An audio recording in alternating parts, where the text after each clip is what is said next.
Good morning, students. Welcome in our political science class. We are doing Equality Chapter 3, and in my previous video we have discussed what is equality. Today we will discuss equality of opportunity. What is the meaning of equality of opportunity and how we can ensure equality in our society by providing equal opportunity. Right? So let's start. Equality of opportunity. The concept of implies that all people as human beings are entitled to the same rights and opportunities to develop their skills and talent. Society में जितने भी human beings हैं, जितने भी society के members हैं, सबको एक समान अवसर मिलना चाहिए, सेम राइट्स एंड अपॉर्चुनिटीज़ मिलनी चाहिए to develop their skills and talent. Society में जितने भी मेंबर हैं वो सारे के सारे एंटाइटल्ड हैं इक्वल राइट्स के, और सबके पास सेम राइट है अपने गोल्स को, अपने एम्बिशन को अचीव करने का. This means that in a society people may differ with regard to their choices and preferences. अपने choices और preferences के according जो society के में लोग हैं वो different हो सकते हैं. They may also have different talents and skill which result in some being more successful in their chosen careers than other. और अपने अपने टैलेंट के अकॉर्डिंग और अपने द्वारा चुने गए करियर ऑप्शन के थ्रू कुछ लोग ज़्यादा सक्सेसफुल हो सकते हैं लाइफ में, भाई जिनका जो सिलेक्शन ऑफ गोल है अगर वो सही है और उन्होंने सही डायरेक्शन में काम किया है तो वो ज़्यादा सक्सेसफुल होंगे, और कुछ हो सकता है कि वो कम सक्सेसफुल हों. ये डिफरेंस हो सकता है, but just because only some become ace cricketers or successful lawyers, it does not follow that the society should be considered unequal. ठीक है ना? सिर्फ इसलिए कि सोसाइटी में कोई बहुत बड़ा क्रिकेटर है और कोई दूसरा जो है वो सोसाइटी में कोई दूसरे जॉब में है या फिर कोई बहुत बड़ा लॉयर है, और इसलिए हम इसको अनइक्वल कंसिडर नहीं कर सकते. जब अगर हम कोई अपना ऑक्यूपेशन अपने अकॉर्डिंग, अपने टैलेंट के अकॉर्डिंग चूज़ करते हैं, उसमें हम हो सकता है कि ज़्यादा सक्सेसफुल हों या कम सक्सेसफुल हों, और उसके अकॉर्डिंग अगर हमारा सोसाइटी में कोई स्टेटस डिफरेंट है तो ये हम ये नहीं कह सकते कि अनइक्वालिटी है, सब अनइक्वल हैं. In other words, it is not the lack of equality of status और वेल्थ और privileges that is significant, but the inequalities in people's access to such basic goods as education, healthcare, safe housing that make for an unequal and unjust society. Society में अगर किसी के पास wealth ज़्यादा है या किसी को कुछ प्रिविलेजेस उसके पोस्ट के अकॉर्डिंग अगर ज़्यादा मिल रहे हैं तो हम ये नहीं कहते कि वो सोसाइटी में लैक ऑफ इक्वालिटी है. लैक ऑफ इक्वालिटी कब कही जाएगी? जब लोगों को बेसिक गुड्स नहीं मिल पा रहे हों. बेसिक गुड्स जैसे एजुकेशन के लिए अपॉर्चुनिटी नहीं मिल पा रही, या फिर हेल्थ केयर के अवसर नहीं मिल रहे, या फिर हाउसिंग से रिलेटेड अगर कोई फैसिलिटी उनको नहीं मिल पा रही, तो हम कहते हैं कि सोसाइटी जो है वो अनइक्वल है. तो हमने क्या देखा कि इक्वालिटी सोसाइटी में लाने के लिए ज़रूरी है कि सबको इक्वल अपॉर्चुनिटीज़ मिले, और अगर सबको इक्वल अपॉर्चुनिटीज़ मिलती है तो इससे हमारी सोसाइटी जो है वो एक इक्वल स्टेटस गेन करती है. और अगर किसी को इक्वल अपॉर्चुनिटी मिलने के बाद अपने टैलेंट, अपने विश के अकॉर्डिंग वो किसी भी तरह का करियर ऑप्शन चूज़ करता है और उसकी वजह से उसके स्टेटस में, उसके वेल्थ में, उसके प्रिविलेजेस में कोई डिफरेंसेस हैं, तो हम इसको अनइक्वल स्टेटस नहीं कहते। अनइक्वल स्टेटस तब हो जाता है जब जो बेसिक रिक्वायरमेंट्स हैं ह्यूमन बीइंग की, अगर वो प्रोवाइड नहीं होती या वो अनइक्वल तरीके से मिलती हैं, किसी को ज़्यादा मिलती, किसी को कम मिलती और किसी तक एक्सेस बिल्कुल भी नहीं होता, तब ये अनजस्ट डिस्ट्रीब्यूशन ऑफ गुड्स कहा जाएगा और तब हम कंसिडर करते हैं कि ये अनइक्वल स्टेटस है। Natural and social inequality. Now we have to discuss what is natural inequality and what is social inequality. A distinction has sometimes been made in political theory between natural inequalities and social produced inequalities. Natural inequalities और social society के through जो generated inequality है, उसके के बीच हमें कई बार political theory में distinction करना पड़ता है, हमें डिफरेंस देखना पड़ता है कि कौन सा इनइक्वालिटी जो है वो नेचुरल है और कौन सा सोसाइटी मेड है, सोसाइटी के द्वारा बनाया हुआ है। Natural inequalities are those that emerge between people as a result of their different capabilities and talent. लोगों के अपने जो डिफरेंट कैपेबिलिटीज़ हैं, अपने डिफरेंट जो उनके टैलेंट्स हैं, उनके द्वारा अगर किसी भी तरह की कोई डिफरेंसेस है तो वो नेचुरल इनइक्वालिटी में आता है। These kind of inequalities are different from socially produced inequality, which emerge as a consequence of inequality of opportunity or the exploitation of some groups in a society by others. ये जो natural inequality है, जो अपने talent और अपने skill की वजह से जो सोसाइटी में हमें डिफरेंसेस दिखता है, भाई कोई बहुत बड़ा क्रिकेटर है, कोई सचिन तेंदुलकर जिसने बहुत पैसा कमाया, बहुत नाम कमाया अपने टैलेंट की वजह से, जैसे MS धोनी, उसने अपने टैलेंट की वजह से बहुत पैसा कमाया, अपने स्किल की वजह से। तो इसकी वजह से जो उनको सोसाइटी में थोड़े प्रिविलेजेस मिले हैं या थोड़ा वेल्थ उनके पास ज़्यादा है, तो ये नेचुरल डिफरेंस है। सोशली प्रोड्यूस डिफरेंस कब होता है? सोशली प्रोड्यूस इनइक्वालिटी तब होती है जब अगर किसी को इक्वल अपॉर्चुनिटी प्रोवाइड नहीं की जाए और उसकी वजह से या फिर किसी ग्रुप में का एक्सप्लॉयटेशन हो और उसके थ्रू उसको इक्वल अपॉर्चुनिटी प्रोवाइड ना हो, आगे आने का अवसर ना मिले, तो हम कहते हैं कि ये society based socially produced inequalities हैं। Natural inequalities are considered to be the result of the different characteristics and abilities with which people are born. Natural inequality हम किसको कहते हैं? जब ऐसी inequality जो मनुष्य के जन्म के साथ आती हैं, ऐसे abilities, ऐसे characteristics जो जन्म के साथ मिलती हैं, उनको हम कह सकते हैं कि ये natural inequality है। It is generally assumed that natural differences cannot be altered. ये और assume किया जाता है कि ये जो natural differences हैं उनको alter नहीं किया जा सकता, उनको बदला नहीं जा सकता। Social inequalities on the other hand are those created by society. Society के द्वारा अगर किसी तरह का restriction लगाया गया है, किसी तरह की कोई law बनाया गया है और उसके थ्रू अगर हम unequal situation प्रमोट करते हैं, तो हम कहते हैं कि सोसाइटी में इनइक्वालिटी है।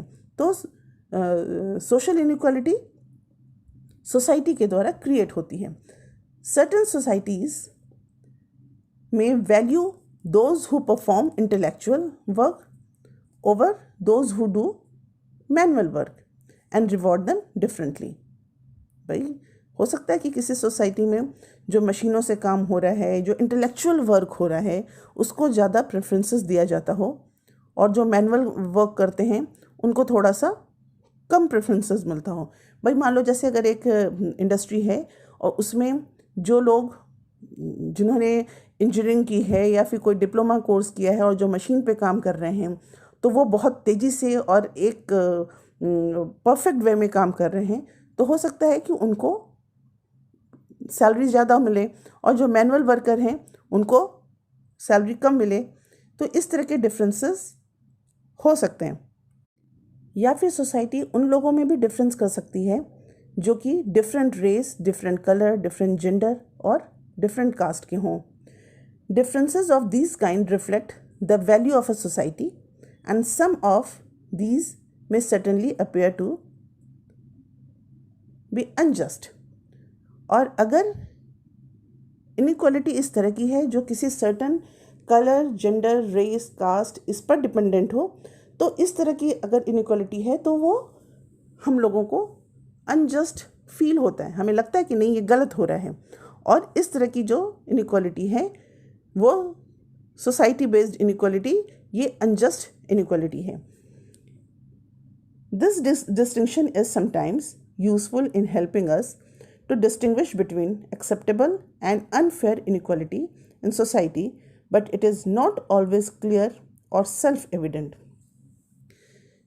तो हम क्या देखते हैं कि इस तरह का जो डिस्टिंक्शन है, जहाँ पर कि सोसाइटी किसी को बार कर रही है, किसी को रेस्ट्रिक्ट कर रही है, किसी को इक्वल अपॉर्चुनिटी नहीं दे रही है, तो इस तरह का जो डिस्टिंक्शन है वो हमें हेल्प करता है ये पता लगाने का कि हम देखें कि कौन सा डिस्टिंक्शन जो है वो एक्सेप्टेबल है और कौन सा अनएक्सेप्टेबल है। देखो यहाँ पर ये दो चीज़ें हमने देखा, सोसाइटी में दो तरह की इनइक्वालिटी हैं, जिनमें से एक एक्सेप्टेबल है और एक अनएक्सेप्टेबल। एक्सेप्टेबल कौन सी? कि अगर कोई अपने टैलेंट की वजह से कोई इंटेलेक्चुअल वर्क परफॉर्म कर रहा है और उसको अगर सैलरी ज़्यादा मिल रही है तो ये एक्सेप्टेबल है, ठीक है। हालांकि ये सोसाइटी में ही हो रहा है लेकिन फिर भी एक्सेप्टेबल है। लेकिन अगर किसी को सैलरी सिर्फ इस वजह से नहीं मिल रही अच्छी कि वो डिफरेंट रेस का है, डिफरेंट कास्ट का है, डिफरेंट रिलीजन या डिफरेंट जेंडर का है, तो ये फिर हमें अनजस्ट फील होता है। और यही वो तरीका है जिससे हम कई बार फाइंड आउट कर सकते हैं कि कौन सा एक्सेप्टेबल डिफरेंसेस हैं और कौन सा डिस्टिंक्शन अनएक्सेप्टेबल है। For instance, when certain inequalities in the treatment of people have existed over a long period of time, they may appear to us as justifiable because they are based on natural inequalities, that is, characteristics that people are born with and cannot easily change. हमारी society में होता है ना ऐसा, कई बार कुछ चीज़ें ऐसी होती हैं जो बरसों से, सदियों से प्रैक्टिस में लाई जा रही हैं, तो हमें ये लगता है कि यही सही है, यही जस्ट है, और हम उसमें किसी चेंज की बात नहीं करते। हम एक्सेप्ट करते हैं कि हाँ, ये जो इनइक्वालिटी है वो एक नॉर्मल इनइक्वालिटी है। For example, women were for long described as the weaker sex, considered timid and lesser intelligence than man. ठीक है, वुमेन को हमेशा से ये माना गया है सोसाइटी में कि ये थोड़ी सी मेल के कंपैरिजन में थोड़ी वीक हैं, थोड़ी सी डरपोक होती हैं और थोड़ी कम इंटेलिजेंट होती हैं, और इनको हमेशा प्रोटेक्शन की ज़रूरत है, और इसलिए it was felt that denying women equal rights could be justified. ठीक है, अब इस तरह की चीज़ जो काफ़ी लंबे समय तक अगर किसी सोसाइटी में प्रैक्टिस की जाती रही हैं, तो फिर ये चीज़ें जो हैं सोसाइटी में एक तरह से मान ली जाती कि हाँ ये सही है, और इसलिए यहाँ पर इक्वल राइट्स अगर नहीं मिल रहा तो वो जस्टिफाइड है। Black people in Africa were considered by their colonial master to be of lesser intelligence, child like and better at manual work, sports and music. This believe was used to justify institutions like slavery. जब colonial system था Africa में या फिर India में भी, तो यहाँ पे अफ्रीका में हम इसका एग्जांपल लेके चलते हैं कि अफ्रीका में जब कॉलोनियल सिस्टम था तो जो ब्लैक पीपल थे उनको माना जाता था कि ये थोड़े से कम इंटेलिजेंट होते हैं, ये चाइल्ड लाइक होते हैं, और ये मैनुअल वर्क तो अच्छा कर सकते हैं बट स्किल्ड वर्क नहीं कर सकते, और इसलिए इनको स्लेवरी जैसे काम जो है वो दिए जाते हैं, और इसलिए उनको एज अ स्लेव ट्रीट करना जो था वो जस्टिफाइड माना जाता था। All these assessments are now questioned. लेकिन आज का जो टाइम है इसमें ये सारे असेसमेंट जो उनको क्वेश्चन किया जा रहा है, वो सारे असेसमेंट भी, वो सारी चीज़ें जो बहुत समय से सोसाइटी में चलते आने की वजह से एक तरह से जस्टिफाइड फील होती हैं, उन सबको भी क्वेश्चन किया गया। They are now seen as distinction made by society as a result of the differences of power between people and nation rather than based on their inborn characteristics. Clear है? तो इसलिए ये सारे जो restrictions हैं इनको सोसाइटी, क्योंकि ये सोसाइटी के कारण, सोसाइटी के थ्रू ये restriction किए गए हैं, और इसलिए ये सोसाइटी बेस्ड restrictions हैं।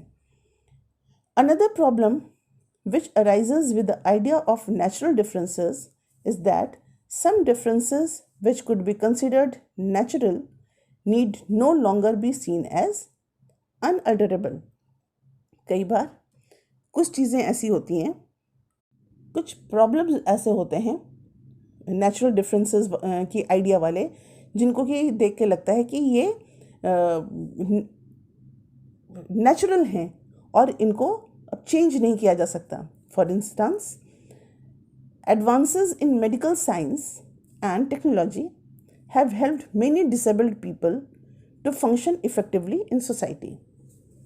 अब देखो, एक समय था कि जो फिजिकली चैलेंज हैं, जो फिजिकली डिसेबल्ड पीपल हैं, उनके लिए किसी तरह का कोई वो काम करेंगे, वो कुछ अर्न करेंगे, ऐसा हम सोच ही नहीं सकते थे। ये लगता ही नहीं था कि ये समय इनके लिए कभी कुछ चेंज होगा, है ना। और इसलिए हमें लगता था कि